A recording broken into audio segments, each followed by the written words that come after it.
And now, it's time for another Dice Tower review with Tom Vasel. Hey, I'm Tom Vasel, and today I'm talking about a game called Get Bit.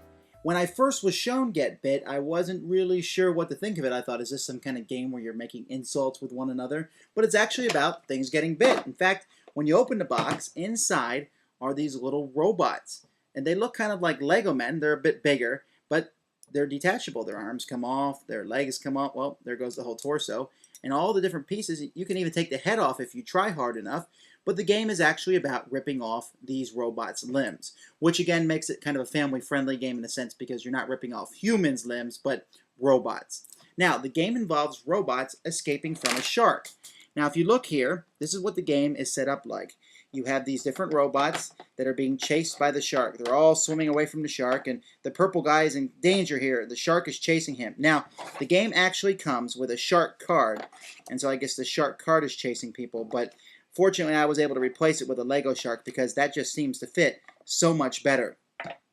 Each player has a hand of cards, and these cards are numbered from 1 to 7. There's 7 cards that each player has, and one thing I don't like is the fact that I hold my cards like this, and when you turn it around and look at them, you'll see that you can only see the one number here, the number 6. I wish they hadn't done it. They put the numbers on both sides. Maybe if someone's left-handed, this works well, but it just didn't work well for me at all. A minor quibble, though. I just managed to hold my cards in a different order. Players use one of their cards to help determine the starting setup, and after that, players then will simultaneously play a card face down. So let me show you a sample round here. Everyone plays their cards, they then reveal them. We look and see who played the lowest number. All right, that's yellow. Yellow played a 2. So yellow moves to the front of the line. All right, good, a safe spot. Then we look at the next lowest number, which is a 3 played by purple. Purple moves to the front of the line. All right, that pushed yellow back. Too bad for yellow. Then the next lowest number is a 6 played by blue. Blue moves to the front of the line. And now you're thinking, oh, well, this is really bad for yellow. He played the lowest number. But red and white, even though they played the highest number, they both played the same number. So neither one of them moves. So then we look, who's in a position right in front of the shark? The red man is. He, unfortunately, has to lose one of his limbs. You can stick it in the shark's mouth for added benefit. And he's now swimming with just 2 legs and an arm. Fortunately, though, he gets all his cards back in his hand. Everyone else has to wait until they're down to 1 card before they get their cards back or until they are bitten. And another round starts. The game continues until a robot loses all his limbs. He's then out of the game. And we keep going until there's only 3 people in the game.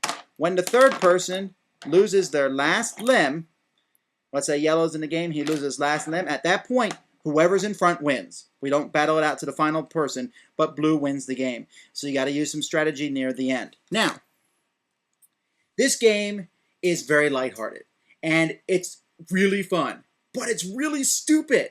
I mean, here you have sharks, robots that are being chased by a shark that's ripping off their limbs.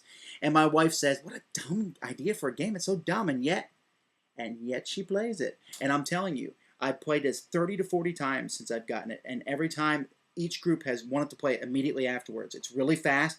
It takes about 15 minutes to play, so don't worry about someone getting eliminated. They just come back in the next game. And people have different strategies that they can try. My strategy might be to play my high card first and go down in descending order, hoping that if I do get bit, I just get my hard cards back.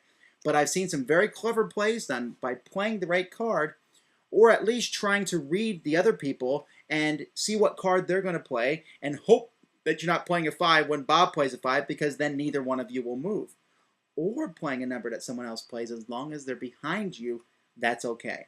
And the game's very lighthearted. The actual fact of ripping off limbs appeals to people. My teenagers thought it was great. The girls said, oh, let's see what happens when we put the red arms on the blue guy. Or the young boys put arms on the legs on the arm sockets, and you have mutant robots. And okay, there's silliness in that regard. But it's really kind of an exercise to see if you can outwit other people by playing simultaneously the right card at the right moment.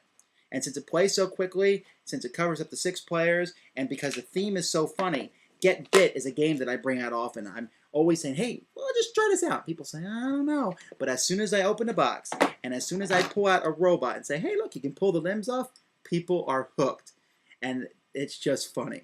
And so I give Get Bit a very high recommendation. It's a very entertaining game. You should pick up a copy. Thanks for joining us today.